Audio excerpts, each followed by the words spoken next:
Le Canada refuse de donner le permis de travail post-diplôme à tous les étudiants et étudiantes qui sont dans un collège ou bien dans une école de formation professionnelle. Salut à tous, j'espère que vous allez bien. Je suis devant vous aujourd'hui parce que cette semaine même, mon ami m'a appelé et il m'a montré ça. Il dit, Cheikh, est-ce que tu as vu cette information concernant les établissements désignés tout?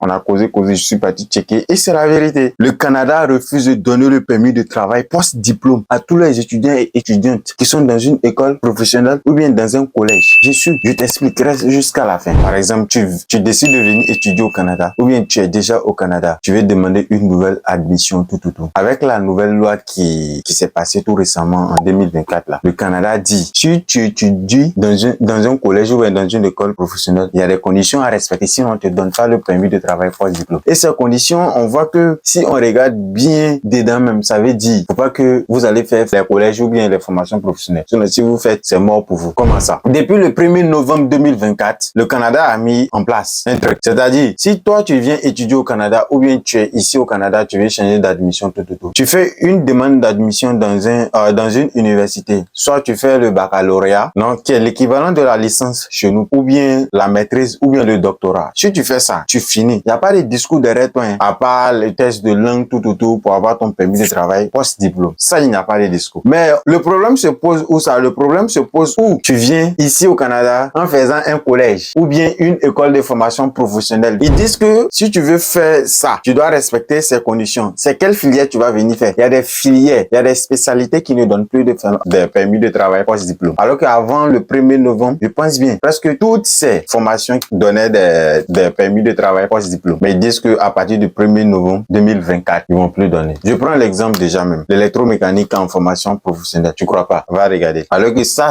donne. Il y a beaucoup de personnes qui sont au collège, dans les formations professionnelles. Après ça, ils ont leur permis de travail post-diplôme, quoi. Mais ils disent que non. Je prends l'exemple du collège CDI à Montréal. C'est la même chose. Et vous voyez la nuance ici. Faites attention. L'école peut être désignée, mais il va pas te donner permis de travail post-diplôme. Regardez bien. Si tu ne regardes pas bien, tu vas te tromper, hein, et tu vas tomber dans le piège. Si tu ne lis pas. C'est pour cela que je dis, n'importe quelle information, nous, on va vous donner. Allez-y, cherchez. Vous êtes des étudiants. Allez-y, cherchez. Vous allez être sûr de ça. L'école peut être EDD. L'école peut être désignée, mais il va pas te donner un permis de travail post-diplôme. Comment ça? Par exemple, je prends l'exemple. Notre école, il donne permis de travail post-diplôme. C'est désigné, tu vois. Mais la formation que toi, tu fais là, le gouvernement dit que la formation ne va pas te donner permis de travail post-diplôme. Même si tu es dans l'établissement désigné. Donc, c'est mort pour toi. Donc, la première condition d'abord est que l'établissement soit désigné. Si l'établissement est désigné, on regarde maintenant la deuxième condition. La deuxième condition est que, est-ce que cette spécialité, est-ce que cette filière est éligible au permis de travail post-diplôme? Si oui, c'est là où on te donne. On passe au test de langue. Pour le moment, on s'occupe pas de ça. Mais, la nuance ici, toi, tu choisis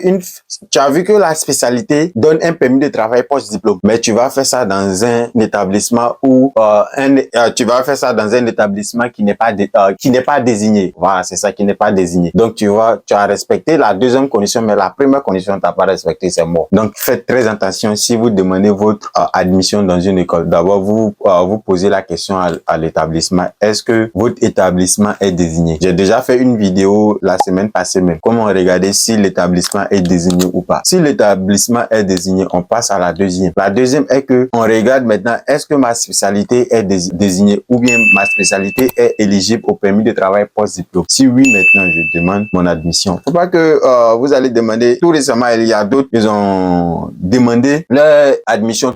Ils ont eu leur admission. Quand ils sont arrivés à l'école pour faire leurs inscriptions, l'école leur dit directement que ça donne plus de permis de travail. Ils sont obligés de partir dans un autre compte, tu vois. Parce que le permis de travail nous permet aussi d'avoir une expérience, de travailler un peu après notre diplôme pour avoir l'expérience avant de rentrer dans notre pays. Mais si tu n'as pas de permis de travail post-diplôme, tu n'as plus l'opportunité de faire ça. Du moment le jour où tu as ton diplôme là, tu crisses le camp. Donc, vous voyez les gars, c'est la nuance. Faites très très attention. Actuellement ici en léger. Et si vous avez d'autres suggestions ou bien quelque chose vous tracasse, dites-le en commentaire. On va régler ça vite fait. Parce qu'à faire de ça là, ça commence à chauffer tête de l'homme. Hein. Tout récemment, il y a d'autres même, ils disent que ta formation en donne permis de travail. Oui, après le 1er novembre, ça donne plus. C'est bizarre, non? Et il y a beaucoup de formations comme ça qui donnaient permis de travail post-diplôme. Après le 1er novembre 2024, ils ont tué tout. Donc toi, tu vas te dire que non, ça donne. Du moment où l'établissement est désigné, tu vas plus te focaliser sur ça. Tu vas aller directement. Mon ami, tu vas lire. Je vais mettre l'information que j'ai vue sur l'IRCC. Je vais faire un petit capture. Je vais mettre, vous allez voir. À partir du 1er novembre 2024, tous ceux qui n'ont pas fait université là, si tu fais quelque chose, collège ou même école professionnelle, à part l'université, baccalauréat, maîtrise ou le doctorat, tu dois vérifier cette information, c'est-à-dire tu dois vérifier si ta spécialité donne un permis de travail post-diplôme ou pas. Non, c'est pas bon bouton, mon ami. Je pense bien on a fait le tout, non? Aujourd'hui, j'ai pas fait de script, mais je suis venu m'asseoir devant vous. On va causer entre nous. Donc, c'est pour te dire que mets quelque chose en commentaire pour me soutenir, pour m'encourager. Et si cette information était utile pour toi, juste mets un petit commentaire de reconnaissance. Voilà, la reconnaissance. Toujours, quand tu es reconnaissant de quelque chose, Dieu augmente ça. Voilà, bonne chance à vous tous. Déjà, mettez un pouce bleu, abonnez-vous, activez la cloche de notification et partagez à vos amis. C'était moi, Cheikh Div. Il n'y a pas parlable dedans. Toujours la reconnaissance. Ciao.